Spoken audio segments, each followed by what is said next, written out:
Marc, chapitre 10. Jésus partit de là et se rendit dans le territoire de la Judée, de l'autre côté du Jourdain. La foule se rassembla de nouveau près de lui, et conformément à son habitude, il se mit encore à l'enseigner. Les pharisiens l'abordèrent, et pour lui tendre un piège, ils lui demandèrent s'il est permis à un homme de divorcer de sa femme. Il leur répondit : « Que vous a prescrit Moïse ? Moïse, dirent-ils, nous a permis d'écrire une lettre du divorce et de renvoyer notre femme. Jésus leur dit : c'est à cause de la dureté de votre cœur que Moïse vous a donné cette règle. Mais au commencement de la création, Dieu a fait l'homme et la femme. C'est pourquoi l'homme quittera son père et sa mère et s'attachera à sa femme, et les deux ne feront qu'un. Ainsi, ils ne sont plus deux, mais ne font qu'un. Que l'homme ne sépare donc pas ce que Dieu a uni. Lorsqu'ils furent dans la maison, les disciples l'interrogèrent encore là-dessus. Il leur dit : celui qui renvoie sa femme et qui en épouse une autre commet un adultère envers elle. Et si une femme divorce de son mari et en épouse un autre, elle commet un adultère. Des gens lui amenaient des petits-enfants afin qu'il les touche, mais les disciples leur firent des reproches. Voyant cela, Jésus fut indigné et leur dit : laissez les petits-enfants venir à moi et ne les empêchez pas, car le royaume de Dieu est pour ceux qui leur ressemblent. Je vous le dis en vérité, celui qui n'accueille pas le royaume de Dieu comme un petit enfant n'y entrera pas. Puis il les prit dans ses bras et les bénit en posant les mains sur eux. Comme Jésus se mettait en chemin, un homme accourut et se jeta à genoux devant lui. « Bon maître, lui demanda-t-il, que dois-je faire pour hériter de la vie éternelle ?» Jésus lui dit : « Pourquoi m'appelles-tu bon ? Personne n'est bon, si ce n'est Dieu seul. Tu connais les commandements. Tu ne commettras pas d'adultère. Tu ne commettras pas de meurtre. Tu ne commettras pas de vol.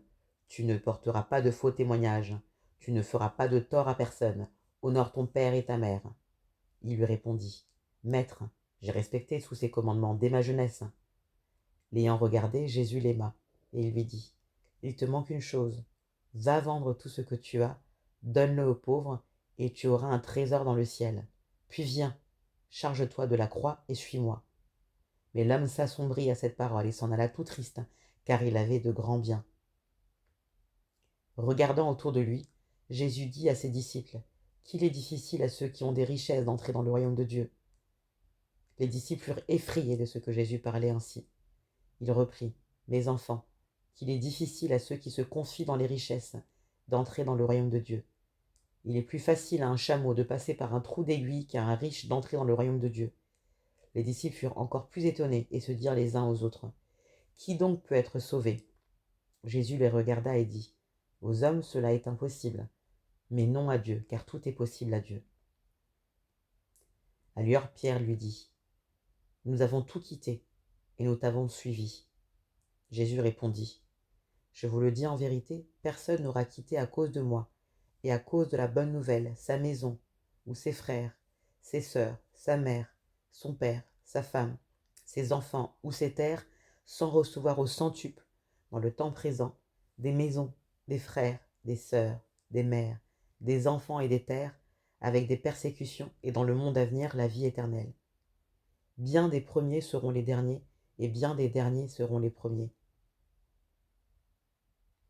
Ils étaient en chemin pour monter à Jérusalem, et Jésus allait devant eux. Les disciples étaient effrayés, et ceux qui le suivaient étaient dans la crainte. Jésus prit de nouveau les 12 avec lui et commença à leur dire ce qui devait lui arriver. « Nous montons à Jérusalem, et le Fils de l'homme sera livré aux chefs des prêtres et aux spécialistes de la loi. Ils le condamneront à mort et le livreront aux non-juifs. Ils se moqueront de lui, cracheront sur lui, le fouetteront et le feront mourir. Et 3 jours après, il ressuscitera. » Jacques et Jean, les fils de Zébédée, s'approchèrent de Jésus et lui dirent : « Maître, nous voudrions que tu fasses pour nous ce que nous te demanderons. » Il leur dit : « Que voulez-vous que je fasse pour vous ?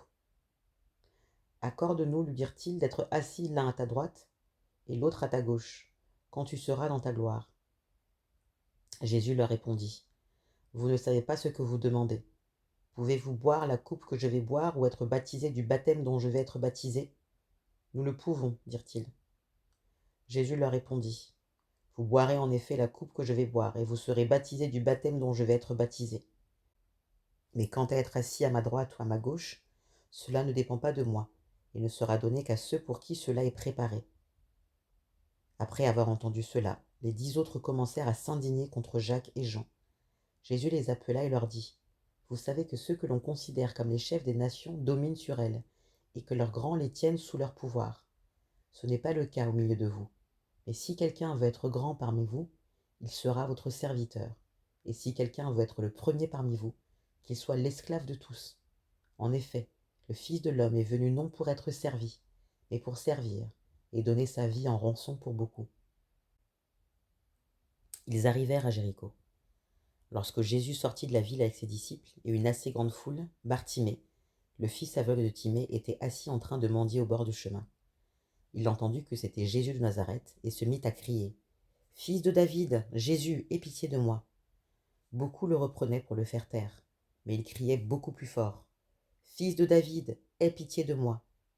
Jésus s'arrêta et dit : « Appelez-le. » Ils appelèrent l'aveugle en lui disant : « Prends courage, lève-toi, il t'appelle. » L'aveugle jeta son manteau et, se levant d'un bond, vint vers Jésus.